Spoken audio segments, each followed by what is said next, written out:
ಈ ಸಲದ ಸಂಕಷ್ಟಹಾರ ಚತುರ್ಥಿ ಮಂಗಳವಾರಕ್ಕೆ ನಮಗೆ ಸಿಕ್ಕಿದೆ. ಮಂಗಳವಾರ ಸಂಕಷ್ಟಹಾರ ಚತುರ್ಥಿ ಅಂತ ಹೇಳಿದ್ರೆ ಅದನ್ನು ಅಂಗಾರಕ ಸಂಕಷ್ಟಿ ಅಂತ ಹೇಳಲಾಗುತ್ತೆ. ಇದು ಬಹಳ ಶ್ರೇಷ್ಠವಾದ ಸಂಕಷ್ಟಿ. ಹಾಗೆ ಮೊದಲನೇ ಸತಿ ಸಂಕಷ್ಟಹಾರ ಚತುರ್ಥಿ ವ್ರತವನ್ನು ಶುರು ಮಾಡೋರಿಗೆ ಇದು ಹೇಳಿ ಮಾಡಿಸಿರೋವಂಥ ದಿನ ಅಂತಲೇ ಹೇಳ್ಬೋದು. ಅಷ್ಟೊಂದು ಶ್ರೇಷ್ಠವಾದ ದಿನ ಇದು.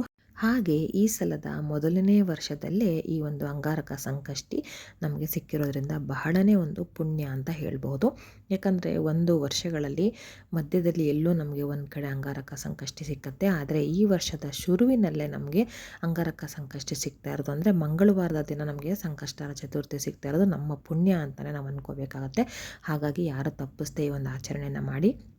ಹಾಗೆ ಈ ಒಂದು ಅಂಗಾರಕ ಸಂಕಷ್ಟಿ ಕೆಲವು ಸತಿ ಕೆಲವರಿಗೆ ಕನ್ಫ್ಯೂಸ್ ಆಗ್ತಾಯಿದೆ. ಈ ಸಲ ಹೇಗೆ ಅದು ನಾಳೆ ಅಥವಾ ನಾಳಿದ್ದು ಅಂತ ಕನ್ಫ್ಯೂಸ್ ಆಗ್ತಿದೆ. ಯಾಕಂದರೆ ನಮ್ಮ ಹಿಂದೂ ಸಂಸ್ಕೃತಿ ಅಥವಾ ಸಂಸ್ಕಾರದ ಪ್ರಕಾರ ಸೂರ್ಯೋದಯಕ್ಕೆ ಯಾವ ತಿಥಿ ಇರುತ್ತಲ್ವಾ, ಆ ತಿಥಿಯ ಪ್ರಕಾರ ನಾವು ಯಾವ ಒಂದು ವ್ರತಾಚರಣೆ ಮಾಡಬೇಕು ಅಂದಿನ ದಿನ ಅದನ್ನು ಮಾಡಬೇಕು ಅಂತ ಇರುತ್ತೆ. ಅಂದರೆ ನಾವು ಯಾವುದಾದ್ರು ಹಬ್ಬ ಮಾಡಬೇಕಂದ್ರೆ ಆ ತಿಥಿ ಆ ಸೂರ್ಯೋದಯಕ್ಕೆ ಇರಬೇಕಾಗತ್ತೆ. ಆದರೆ ನಮಗೆ ಸಂಕಷ್ಟಹಾರ ಚತುರ್ಥಿಯ ದಿನ ಸ್ವಲ್ಪ ವ್ಯತ್ಯಾಸ ಇರುತ್ತೆ. ಚಂದ್ರೋದಯದ ಸಮಯ ಬಂದು ಆ ತಿಥಿನಲ್ಲಿ ಇರಬೇಕಾಗತ್ತೆ. ಹಾಗಂದರೆ ನಾವು ಆ ಒಂದು ಸಂಕಷ್ಟಿನ ಆಚರಣೆ ಮಾಡ್ತೀವಿ. ಹಾಗಾದರೆ ಈ ಒಂದು ಚತುರ್ಥಿ ತಿಥಿ ಯಾವಾಗ ಶುರುವಾಗುತ್ತೆ, ಹಾಗೆ ಯಾವಾಗ ಕೊನೆಗೊಳ್ಳುತ್ತೆ, ಹಾಗೆ ಅದರ ಸಮಯ ಏನು, ಹಾಗೆ ಚಂದ್ರೋದಯ ಎಷ್ಟು ಗಂಟೆಗೆ ಆಗುತ್ತೆ, ಹೇಗೆಲ್ಲ ನಾವು ವ್ರತನ ಆಚರಣೆ ಮಾಡಬೇಕು ಅನ್ನೋದನ್ನೆಲ್ಲ ನಾನು ಪೂರ್ತಿಯಾಗಿ ತಿಳಿಸ್ತೀನಿ. ವಿಡಿಯೋನ ಸ್ಕಿಪ್ ಮಾಡದೆ ಪೂರ್ತಿಯಾಗಿ ನೋಡ್ತಾ ಹೋಗಿ. ಎಲ್ಲದಕ್ಕೂ ನಾವು ಗಣಪತಿ ದೇವರನ್ನು ಮೊದಲು ಪೂಜೆ ಮಾಡಿ ಆನಂತರ ನಾವು ಬೇರೆ ಪೂಜೆನ ಮಾಡಬೇಕಾಗುತ್ತೆ. ನೀವು ಎಷ್ಟೇ ದೊಡ್ಡ ಹೋಮ ಹವನ ಮಾಡಿ ಅಥವಾ ಯಾವುದೇ ರೀತಿ ಒಂದು ವ್ರತ ಕಥೆಗಳು ಅಥವಾ ಮನೆಯಲ್ಲಿ ನಡೆಯುವಂಥ ಒಂದು ದೇವತಾ ಕಾರ್ಯಗಳು ಯಾವುದೇ ಆಗಿದ್ದರೂ ಕೂಡ ನೀವು ಮೊದಲಿಗೆ ಗಣಪತಿಯ ಪೂಜೆಯನ್ನು ನೆರವೇರಿಸಿ ಆನಂತರನೇ ನೀವು ಪೂಜೆ ಮಾಡಬೇಕಾಗಿರುತ್ತೆ ಅಥವಾ ವ್ರತ ಕಥೆ ಇರುತ್ತೆ ಅದನ್ನು ನೀವು ಕಂಟಿನ್ಯೂ ಮಾಡಬೇಕಾಗತ್ತೆ. ಅಂದರೆ ಅದರಲ್ಲಿ ಎಷ್ಟು ಒಂದು ಗಣಪತಿಗೆ ನಾವು ಪ್ರಾಮುಖ್ಯತೆಯನ್ನು ಕೊಡಬೇಕು ಅನ್ನೋದು ಇದರಲ್ಲಿ ಗೊತ್ತಾಗುತ್ತೆ. ಹಾಗೆ ತಿಂಗಳಿಗೆ ಒಮ್ಮೆ ಕೃಷ್ಣ ಪಕ್ಷದಲ್ಲಿ ಬರುವಂತಹ ಸಂಕಷ್ಟಹಾರ ಚತುರ್ಥಿಯೂ ಕೂಡ ಇದಕ್ಕಾಗಿ ಮೀಸಲಾಗಿರುತ್ತೆ. ಅಂದಿನ ದಿನ ನಾವು ಈ ಒಂದು ಗಣಪತಿ ದೇವರನ್ನು ಆರಾಧನೆ ಮಾಡೋದ್ರಿಂದ ಎಲ್ಲ ರೀತಿ ಉಪಯೋಗ ಆಗುತ್ತೆ, ತುಂಬ ಒಳ್ಳೆಯದಾಗುತ್ತೆ. ಹಾಗೆ ಇದು ನನ್ನ ಸ್ವಂತ ಅನುಭವ ಕೂಡ ಆಗಿದೆ. ಇದು ನನ್ನ ಪರ್ಸ್ನಲಾಗಿ ಹೇಳ್ತಾ ಇದ್ದೀನಿ. ನಾನು ಈ ಸಂಕಷ್ಟಹಾರ ಚತುರ್ಥಿ ತುಂಬ ವರ್ಷಗಳ ಕಾಲ ಮಾಡಿದ್ದೀನಿ. ತುಂಬ ಅಂದರೆ ತುಂಬ ಒಳ್ಳೆಯದಾಗಿದೆ ನನಗೆ, ಹಾಗಾಗಿ ಹೇಳ್ತಾ ಇದ್ದೀನಿ. ಈ ಒಂದು ಅಂಗಾರಕ ಸಂಕಷ್ಟಿ ತಿಥಿ ಯಾವಾಗ ಬಂದಿದೆ ಅಂದರೆ ಚತುರ್ಥಿಯ ತಿಥಿ ಯಾವಾಗ ಶುರುವಾಗುತ್ತೆ ಅಂತ ನೋಡೋದಾದರೆ ಇದು ನಾಳೆ ಅಂದರೆ ಮಂಗಳವಾರ ಜನವರಿ 6ನೇ ತಾರೀಕು ಬೆಳಗ್ಗೆ 8 ಗಂಟೆ 2 ನಿಮಿಷಕ್ಕೆ ಈ ಒಂದು ಚತುರ್ಥಿ ತಿಥಿ ಶುರುವಾಗುತ್ತೆ. ಹಾಗೆ ಈ ಒಂದು ಚತುರ್ಥಿ ತಿಥಿ ಕೊನೆಗೊಳ್ಳುವಂಥದ್ದು ಬುಧವಾರ ಜನವರಿ 7ನೇ ತಾರೀಕು ಬೆಳಗ್ಗೆ 6 ಗಂಟೆ 53 ನಿಮಿಷಕ್ಕೆ. ನಾನು ಆಗಲೇ ಹೇಳ್ದಂಗೆ ನಮಗೆ ಈ ಒಂದು ಚತುರ್ಥಿಯ ತಿಥಿ ಚಂದ್ರೋದಯಕ್ಕೆ ಸಿಗ್ತಾ ಇರುವಂಥದ್ದು ನಾಳೆ ಅಂದರೆ ಮಂಗಳವಾರ. ಹಾಗಾಗಿ ಈ ಒಂದು ಅಂಗಾರಕ ಸಂಕಷ್ಟಿಯನ್ನು ನಾವು ಆಚರಣೆ ಮಾಡಬೇಕಾಗುತ್ತೆ. ಈಗ ಇದರ ಆಚರಣೆ ಹೇಗೆ ಅನ್ನೋದನ್ನು ತಿಳಿಯೋಣ. ಹಾಗೆ ನಿಮಗೆ ಅಂಗಾರಕ ಸಂಕಷ್ಟಿಯ ಒಂದು ಮುಖ್ಯವಾದ ಒಂದು ವಿಷಯ ಹೇಳೋದೇ ಮರೆತೆ. ಅದೇನಂತ ಹೇಳಿದ್ರೆ, ಈಗ ಸಂಕಷ್ಟಹಾರ ಚತುರ್ಥಿ ಪ್ರತಿ ತಿಂಗಳು ಏನು ಬರುತ್ತೆ ಆ ದಿನ ಎಲ್ಲರೂ ಕೂಡ ಅದನ್ನು ಆಚರಣೆ ಮಾಡೋದಕ್ಕಾಗೋದಿಲ್ಲ. ಏನೋ ಒಂದು ಮೈಲಿಗೆ ದಿನಗಳಿರ್ಬೋದು ಅಥವಾ ಅವರು ಕೆಲಸಕ್ಕೆ ಹೋಗೋರಾಗಿರ್ಬೋದು, ಬರೋದು ಲೇಟ್ ಆಗ್ಬೋದು, ಹೀಗೆ ಸಮಯ ಸಿಗದೇ ಇರ್ಬೋದು. ಆದರೆ ವರ್ಷದಲ್ಲಿ ಒಮ್ಮೆ ಆದರೂ ಈ ಅಂಗಾರಕ ಸಂಕಷ್ಟಿ ಖಂಡಿತ ಬಂದೇ ಬರುತ್ತೆ. ಅಂದಿನ ದಿನ ಈ ಒಂದು ಆಚರಣೆ ಮಾಡಿದ್ರೆ ವರ್ಷ ಪೂರ್ತಿ ನೀವು ಸಂಕಷ್ಟಹಾರ ಚತುರ್ಥಿನ ಆಚರಣೆ ಮಾಡಿದಷ್ಟು ಫಲ ನಮಗೆ ಸಿಗುತ್ತೆ ಅಂತ ಹೇಳ್ತಾರೆ. ಹಾಗಾಗಿ ನೀವು ವ್ರತ ಮಾಡದೇ ಇರೋರಾದರೂ ಕೂಡ ನಾಳೆ ಅಂಗಾರಕ ಸಂಕಷ್ಟಿನ ಮಾಡಿ ಎಲ್ಲರಿಗೂ ಒಳ್ಳೆಯದಾಗಲಿ. ಇನ್ನು ನಾಳೆ ಬೆಳಗ್ಗೆ ಅಂದರೆ ಜನವರಿ 6ನೇ ತಾರೀಕು ಮಂಗಳವಾರ ಬೆಳಗ್ಗೆ ಬೇಗನೆ ಎದ್ದು ಹೊಸಲನ್ನು ತೊಳೆದು ರಂಗೋಲಿ ಹಾಕಿ, ಮುಂದೆ ಬಾಗಿಲಿಗೆ ನೀರು ಹಾಕಿ ರಂಗೋಲಿನೆಲ್ಲ ಹಾಕಿ, ಹೊಸಲಿಗೆ ಅರಿಶಿನ ಕುಂಕುಮ ಹಾಕಿ ಹೂವನ್ನು ಇಟ್ಟು ಆನಂತರ ತುಳಸಿ ಪೂಜೆಯನ್ನು ಮಾಡಿ ಮನೆ ದೇವರ ಪೂಜೆಯನ್ನು ಮೊದಲಿಗೆ ಮಾಡ್ಕೋಬೇಕಾಗತ್ತೆ. ಈ ಒಂದು ಕೆಲಸ ನೀವು ಯಾವುದೇ ವ್ರತಕತೆ ಮಾಡಿದ್ರೂ ಮೊದಲಿಗೆ ಮಾಡಬೇಕಾಗತ್ತೆ. ಇದನ್ನೆಲ್ಲವನ್ನು ಬಿಟ್ಟು ನಾವು ನೇರವಾಗಿ ಅವತ್ತಿನ ವಿಶೇಷತೆಯ ಪೂಜೆ ಮಾಡ್ತೀನಿ ಅಂದರೆ ಆಗೋದಿಲ್ಲ. ಹಾಗಾಗಿ ಸೂರ್ಯೋದಯಕ್ಕೂ ಮೊದಲು ಎದ್ದು ಅಥವಾ ಸೂರ್ಯೋದಯ ಸಮಯದಲ್ಲಾದರೂ ಎದ್ದು ಈ ಒಂದು ಕೆಲಸಗಳನ್ನ ಮಾಡಬೇಕಾಗತ್ತೆ. ನೀವು ಮೊದಲಿಗೆ ಗಣಪತಿ ಪೂಜೆ ಮಾಡಬೇಕು ಅಂದಾಗ ಸಂಕಷ್ಟಹಾರ ಚತುರ್ಥಿ ಅಂತ ಒಂದು ಪುಸ್ತಕ ಸಿಕ್ಕತ್ತೆ. ಅದು ಎಲ್ಲ ಅಂಗಡಿಗಳಲ್ಲೂ ಬುಕ್ ಸ್ಟೋರಲ್ಲೂ ಸಾಮಾನ್ಯವಾಗಿ ಸಿಕ್ಕತ್ತೆ. ಅದನ್ನು ನೀವು ರೆಡಿ ಇಟ್ಕೊಳ್ಳಿ, ತೊಗೊಂಡು ಬಂದು ಅದರಲ್ಲಿ ಎಲ್ಲ ಮಂತ್ರಗಳು ಅಥವಾ ಏನು ವಿಧಿವಿಧಾನ ಎಲ್ಲ ತಿಳಿಸಿರ್ತಾರೆ. ನೀವು ಅರಿಶಿನ ಕುಂಕುಮ ಹೂವು ಅದರ ಜೊತೆಗೆ ನೀವು ದೂರ್ವೆಗಳನ್ನು ಅಂದರೆ ಗರಿಕೆಯನ್ನು ಕೂಡ ತಂದು ರೆಡಿ ಇಟ್ಕೋಬೇಕಾಗುತ್ತೆ. 21 ಗರಿಕೆ ಮಿನಿಮಮ್ ಇಡಲೇಬೇಕಾಗುತ್ತೆ. 21 ಗರಿಕೆ ಇಟ್ಟರೆ ಅದು 1008 ಗರಿಕೆ ಇಟ್ಟಷ್ಟು ಶ್ರೇಷ್ಠ ಅಂತ ಹೇಳ್ತಾರೆ ಆ ಒಂದು ಸಂಖ್ಯೆ. ಹಾಗಾಗಿ 21 ಗರಿಕೆಯನ್ನು ಕಟ್ಟಿ ರೆಡಿ ಮಾಡಿ ಇಟ್ಕೊಳ್ಳಿ. ಆ ನಂತರ ಇನ್ನು ಹೂವು ನೈವೇದ್ಯಕ್ಕೆ ಏನೇನು ಬೇಕಂತ ಹೇಳ್ತಾ ಹೋಗ್ತೀನಿ. ಈ ರೀತಿ ಗಣಪನಿಗೆ ಎಲ್ಲವನ್ನು ನೀವು ರೆಡಿ ಮಾಡ್ಕೊಳ್ಳಿ. ಫೋಟೋಗಾದರೂ ಪೂಜೆ ಮಾಡಿ ಅಥವಾ ವಿಗ್ರಹಕ್ಕಾದರೂ ಪೂಜೆ ಮಾಡಿ. ಹಾಗೆ ನೀವು ನೈವೇದ್ಯಕ್ಕೆ ಅಂತ ಅಂದರೆ ಅಥವಾ ಯಾವ ಹೂವನ್ನು ಅರ್ಪಿಸಬೇಕು ಅದನ್ನೆಲ್ಲವನ್ನು ನಾನು ಪೂರ್ತಿಯಾಗಿ ಈಗ ಹೇಳ್ತಾ ಹೋಗ್ತೀನಿ.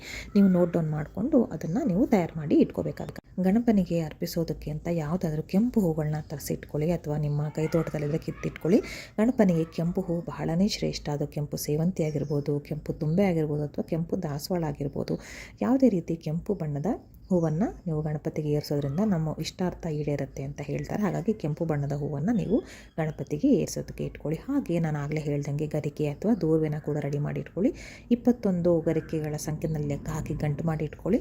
ಹಾಗೆ ಅದರಿಂದ ಹಾರ ಕೂಡ ನೀವು ತಯಾರು ಮಾಡ್ಬೋದು. ಯಾವುದೇ ರೀತಿ ನೀವು ಕ್ರಿಯೇಟಿವ್ ಆಗಿ ಯೋಚನೆ ಮಾಡಿ ಅದನ್ನು ಕೂಡ ನೀವು ತಯಾರು ಮಾಡಿರ್ಬೋದು. ಹಾಗೆ ನೈವೇದ್ಯದ ವಿಚಾರ ಅಂತ ಬಂದರೆ ಕರ್ಜಿಕಾಯಿ, ಕೆಲವ್ರ ಮನೆಯಲ್ಲಿ ಕರ್ಜಿಕಾಯಿ ಮಾಡಿ ಗಣಪತಿಗೆ ಒಂದು ಅರ್ಪಿಸುವಂಥ ಪದ್ಧತಿ ಇರುತ್ತೆ. ಅದನ್ನು ನೀವು ಮಾಡ್ಬೋದು. ಅದರಲ್ಲೂ ವಿಧವಾದ ಒಂದು ಕರ್ಜಿಕಾಯಿ ಮಾಡೋ ಒಂದು ರೀತಿಗಳಿರುತ್ತೆ. ಕೆಲವ್ರ ಮನೇಲಿ ಕೊಬ್ಬರಿ, ಸಕ್ಕರೆ ಪುಡಿ, ಹಾಗೆ ಕೆಲವರು ಹೂರಣ, ಕಾಯಿ, ಬೆಲ್ಲ, ಹೀಗೆ ನಿಮ್ಮ ಪದ್ಧತಿ ಪ್ರಕಾರ ಮಾಡ್ಕೊಳ್ಳಿ. ಅಥವಾ ನೀವು ಬೂಂದಿ ಲಾಡುಗಳು, ಲಡ್ಡುಗಳು ಅಂತ ಏನು ಹೇಳ್ತಾರೆ ಅದನ್ನು ಕೂಡ ಮಾಡ್ಬೋದು. ಅದು ಕೂಡ ಗಣಪನಿಗೆ ಬಹಳನೇ ಪ್ರಿಯವಾದ ಒಂದು ನೈವೇದ್ಯ ಅಂತ ಹೇಳಲಾಗುತ್ತೆ. ಅದನ್ನು ಕೂಡ ನೀವು ಮಾಡಿ ತಯಾರಿಟ್ಕೊಳ್ಳಿ. ಶುದ್ಧವಾಗಿ ಮಾಡಿದಲ್ಲಿ ಮಾಡಿ. ಅದಾದ ನಂತರ ಇನ್ನೂ ಒಂದು ನೈವೇದ್ಯ ಅಂತ ಹೇಳಿದ್ರೆ ಖಾರದ ಪದಾರ್ಥಗಳು ಒಂದು ಅಂದರೆ ಕಡಲೆಕಾಳು ಉಸ್ಲಿ ಅಂದರೆ ತುಂಬಾ ಪ್ರೀತಿ ಗಣಪತಿಗೆ. ಅದರಲ್ಲೂ ಕಡಲೆಕಾಳು, ಕಪ್ಪು ಕಡಲೆಕಾಳು ಹಾಕಿ ಮಾಡೋದು ತುಂಬಾ ಪ್ರೀತಿ. ಹಾಗೆ ಸಿಹಿ ಅವಲಕ್ಕಿನ ಕೂಡ ನೀವು ನೈವೇದ್ಯಕ್ಕೆ ತಯಾರು ಮಾಡಿ ಇಡ್ಬೋದಾಗುತ್ತೆ. ನಿಮಗೆ ಏನಾಗಿಲ್ಲ ಅಂದರೆ ಸಿಹಿ ಅವಲಕ್ಕಿ ಮಾಡ್ಕೊಳ್ಳಿ. ಬಹಳ ಸುಲಭವಾಗಿ ತಯಾರು ಮಾಡ್ಬೋದಂತಹ ಇದು ನೈವೇದ್ಯ. ಎಲ್ಲವನ್ನು ನೀವು ಏರಿಸಿ ಹಾಗೆ ನೈವೇದ್ಯಕ್ಕೂ ಕೂಡ ಇಟ್ಟು ಧೂಪ ದೀಪಗಳಿಂದ ನೀವು ಗಣಪನಿಗೆ ಪೂಜೆ ಮಾಡಬೇಕಾಗುತ್ತೆ. ಹಾಗೆ ಗಣಪನಿಗೆ ಒಂದು ಸ್ತೋತ್ರ ಅಥವಾ ಶ್ಲೋಕವನ್ನು ಕೂಡ ಹೇಳಬೇಕಾಗುತ್ತೆ. ಅದು ನಿಮಗೆ ಸಾಮಾನ್ಯವಾಗಿ ಪುಟ್ಟ ಸಾಲುಗಳಲ್ಲಿರೋದೆಲ್ಲ ನಿಮಗೆ ಗೊತ್ತಿರುತ್ತೆ. ಬೆನಕ ಬೆನಕ ಏಕದಂತ ಇರಬಹುದು, ಶುಕ್ಲಾಂಬರದನಂ ಇರಬಹುದು, ಅಥವಾ ಓಂ ಗಂಗಣಪತಿ ನಮಃ ಅದು ಇರ್ಬೋದು. ಅಥವಾ ಸಂಕಷ್ಟಹಾರ ಚತುರ್ಥಿನಲ್ಲೇ ಒಂದು ಶ್ಲೋಕ ಇರುತ್ತೆ ಗಣಪತಿಗೆ ಹೇಳುವಂಥದ್ದು. ಅದು ಇಲ್ಲಿ ತುಂಬ ದೊಡ್ಡದಾಗುತ್ತೆ ಅಂತ ನಾನು ಹಾಕಿಲ್ಲ, ಡಿಸ್ಕ್ರಿಪ್ಷನ್ ಬಾಕ್ಸಲ್ಲಿ ಹಾಕ್ತೀನಿ. ಯಾರಿಗಾದರೂ ಇಂಟ್ರೆಸ್ಟ್ ಇದ್ದರೆ ಅಥವಾ ನೀವು ಪೂಜೆ ಮಾಡೋರಾದರೆ ಖಂಡಿತ ಅದನ್ನು ತಗೊಂಡು ನೋಟ್ ಮಾಡಿ ಇಟ್ಕೊಂಡು ಅದನ್ನು ಕೂಡ ನೀವು ಪಠನೆ ಮಾಡಿ. ತುಂಬಾ ಒಳ್ಳೆಯದು. ಹಾಗೆ ಇನ್ನೊಂದು ಮುಖ್ಯವಾದ್ದು ಅಂದರೆ ನೀವು ಉಪವಾಸ ಇದ್ದು ಮಾಡಿದ್ರೆ ತುಂಬಾ ಒಳ್ಳೆಯದು. ಉಪವಾಸ ಇರೋದಕ್ಕಾಗಲ್ಲ ಅನ್ನೋರು ಹಣ್ಣು ಹಂಪಲು ಅಥವಾ ಹಾಲನ್ನು ಕೂಡ ತಗೊಂಡು ಇರಬಹುದು. ಅಥವಾ ಅದು ಕೂಡ ಸಾಧ್ಯ ಆಗಿಲ್ಲ, ನಮಗೆ ಶಕ್ತಿ ಸಾಕಾಗಲ್ಲ ಅನ್ನೋ ಥರ ಇದ್ದರೆ ನೀವು ಬೇಯಿಸದೇ ಇರುವಂಥದ್ದನ್ನು ಅಂದರೆ ಹಸಿ ಅವಲಕ್ಕಿನ ಹಾಗೆ ತೊಳೆದು ಅದಕ್ಕೆ ಬೆಲ್ಲ ಮೊಸರು ಅಥವಾ ಸಕ್ಕರೆ ಮೊಸರು ಹಾಕ್ಕೊಂಡು ತಿನ್ಬೋದು. ಅದೂ ಕೂಡ ಆಗಿಲ್ಲ ಅಂತಂದರೆ ಅನ್ನದ ಐಟಮು ಅಂದರೆ ಅಕ್ಕಿ ಬೇಯಿಸಿರೋಂಥ ಪದಾರ್ಥಗಳು ಎಲ್ಲ ತಿನ್ನಬೇಡಿ. ದೋಸೆ, ಇಡ್ಲಿ, ಚಿತ್ರಾನ್ನ ಈ ಥರ.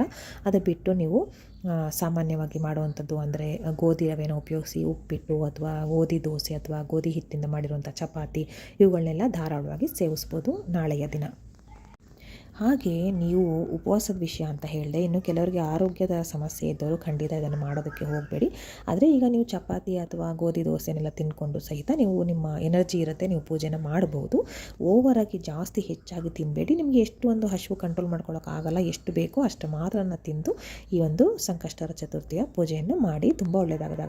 ಹಾಗೆ ಗಣಪನಿಗೆ ಹಸಿ ಹಾಲನ್ನು ಕೂಡ ನೀವು ನೈವೇದ್ಯಕ್ಕೆ ಇಡಬೇಕಾಗುತ್ತೆ. ಇದನ್ನು ತಪ್ಪದೆ ಮಾಡಿ. ಇದು ಕೂಡ ತುಂಬ ಶ್ರೇಷ್ಠವಾದದ್ದು. ಹಾಲು ಅಂದರೆ ಅಮೃತಕ್ಕೆ ಸಮಾನ. ಹಾಗಾಗಿ ನೀವು ಹಾಲನ್ನು ದೇವರಿಗೆ ನೈವೇದ್ಯ ಮಾಡಬೇಕಾಗತ್ತೆ. ಇಷ್ಟೆಲ್ಲ ಆದ ನಂತರ ನೀವು ರಾತ್ರಿ ಚಂದ್ರ ದರ್ಶನ ಆದ ನಂತರ ನೀವು ನಿಮ್ಮ ಉಪವಾಸವನ್ನು ಮುರಿಬೋದು. ಚಂದ್ರ ದರ್ಶನ 8:30 ಮೇಲೆ ಆಗುತ್ತೆ. ಕೆಲವು ಕಡೆ ಕೆಲವು ಥರ ಆಗುತ್ತೆ. ಒಂದೊಂದು ಸ್ಥಳಕ್ಕೆ ಒಂದೊಂದು ಚಂದ್ರೋದಯದ ದರ್ಶನದ ಟೈಮಿಂಗ್ಸು ವೇರಿ ಆಗ್ತಾ ಇರುತ್ತೆ. ನಿಮ್ಮ ಊರಲ್ಲಿ ಎಷ್ಟು ಗಂಟೆಗೆ ಚಂದ್ರೋದಯ ಆಗುತ್ತೆ ಅನ್ನೋದನ್ನು ನೀವು ಪಂಚಾಂಗ ನೋಡಿ ತಿಳ್ಕೊಳ್ಬೋದು. ಅಥವಾ ನಿಮ್ಮ ಮನೆಯಲ್ಲಿ ಹಿರಿಯರಿದ್ದರೆ ಅವ್ರಿಗೆ ಗೊತ್ತಾಗುತ್ತೆ ಸಾಮಾನ್ಯವಾಗಿ ಎಷ್ಟು ಹೊತ್ತು ಅಂತ. ಆವಾಗ ನೋಡಿ ನೀವು ತಿಳ್ಕೊಳ್ಳಿ. ಆದರೆ 8:30 ಕಮ್ಮಿ ಅಂತೂ ನಿಮ್ಮ ಉಪವಾಸ ಮುರಿಯೋದಕ್ಕೆ ಹೋಗಬೇಡಿ. ನೀವು ಎಲ್ಲ ರೀತಿಯ ಪೂಜೆಯನ್ನು ಮುಗಿಸಿ ನಿಮಗೆ ಸಮಯ ಇತ್ತು ಅಂತ ಹೇಳಿದ್ರೆ ನೀವು ದೇವಸ್ಥಾನಕ್ಕೂ ಕೂಡ ಹೋಗಿ ಬರಬಹುದು.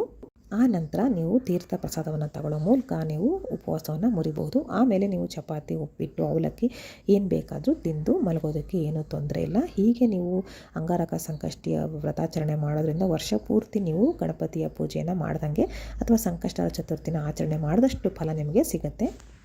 ನಾಳೆ ಅಂಗಾರಕ ಸಂಕಷ್ಟಿಯ ಪೂಜೆ ನೀವು ಬೆಳಗ್ಗೆ ಅಂದರೆ ನಾಳೆ ಮಂಗಳವಾರ ಬೆಳಗ್ಗೆ 9:50 ನಂತರ ಶುರು ಮಾಡಿಕೊಂಡ್ರೆ ತುಂಬ ಒಳ್ಳೆಯದು. ಇನ್ನು ಬ್ರಹ್ಮ ಮುಹೂರ್ತದಲ್ಲಿ ಅಥವಾ ಆಮೇಲೆ ನೀವು ಮಾಡುವಂಥ ಗಣಪತಿ ಪೂಜೆಯನ್ನು ಮಾಡೋದಕ್ಕೆ ಏನೂ ತೊಂದರೆ ಇಲ್ಲ. ಅದರಲ್ಲೂ ವಿಶೇಷವಾಗಿ ಅಂಗಾರಕ ಸಂಕಷ್ಟಿಯ ಪೂಜೆ ಮಾಡೋದಕ್ಕೂ ತೊಂದರೆ ಇಲ್ಲ. ಆದರೆ ವಿಶೇಷವಾಗಿ ನಾಳೆ 8 ಗಂಟೆ ಮೇಲೆ ಈ ಒಂದು ಸಂಕಷ್ಟಿಯ ಚತುರ್ಥಿ ತಿಥಿ ಶುರುವಾಗ್ತಿರೋದ್ರಿಂದ ನಾನು ಹೇಳ್ತಾ ಇದ್ದೀನಿ, ವಿಶೇಷ ಪೂಜೆಯನ್ನು ಬೇಕಿದ್ರೆ ನೀವು 9:50 ನಂತರ ಮಾಡಬಹುದು. 12 ಗಂಟೆ ಒಳಗಡೆ ಪೂಜೆ ಮುಗಿಸ್ಬೇಕಾಗತ್ತೆ. ಇನ್ನು ಚಂದ್ರೋದಯದ ವಿಷಯಕ್ಕೆ ಬಂದರೆ ಬೆಂಗಳೂರಲ್ಲಿ ಪಂಚಾಂಗದ ಪ್ರಕಾರ ಏನು ಹೇಳ್ತಿದೆ ಅಂದರೆ ನಾಳೆ ರಾತ್ರಿ 8:54 ಚಂದ್ರೋದಯ ಅಂತ ಹೇಳ್ತಾ ಇದೆ.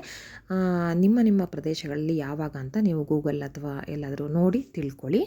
ಇಲ್ಲ ನಿಮ್ಮ ಮನೆಯ ಸುತ್ತಮುತ್ತ ಅಕ್ಕಪಕ್ಕ ದೇವಸ್ಥಾನಗಳಿದ್ರೆ ಅಲ್ಲಿ ಸಂಕಷ್ಟಹರ ಚತುರ್ಥಿ ಮಾಡೋ ಥರ ಇದ್ದರೆ ಅಲ್ಲಿ ಕೂಡ ಇದನ್ನು ಹಾಕಿರ್ತಾರೆ ಎಷ್ಟು ಗಂಟೆಗೆ ಚಂದ್ರೋದಯ ಅಂತ. ಅದನ್ನು ಕೂಡ ನೀವು ನೋಡಿ ಫಾಲೋ ಮಾಡ್ಬೋದು. ಆದರೆ ನಾಳೆ ಯಾರು ಅಂಗಾರಕ ಸಂಕಷ್ಟಿನ ಮಾಡೋದನ್ನು ತಪ್ಪಿಸ್ಕೊಡ್ಬೇಡಿ. ಖಂಡಿತ ಮಿಸ್ ಮಾಡದೆ ಈ ಒಂದು ಅಂಗಾರಕ ಸಂಕಷ್ಟಿನ ನೀವು ಫಾಲೋ ಮಾಡಿ ಆಚರಣೆ ಮಾಡಿ. ನಿಮಗೆ ಮಾತ್ರ ಅಲ್ಲದೆ ನಿಮ್ಮ ಇಡೀ ಕುಟುಂಬಕ್ಕೆ ಗಣಪತಿ ರಕ್ಷಣೆ ಕೊಡ್ತಾನೆ. ಎಲ್ಲ ಆಗುವಂಥ ವಿಘ್ನಗಳನ್ನು ತೊಡೆದು ಹಾಕ್ತಾನೆ.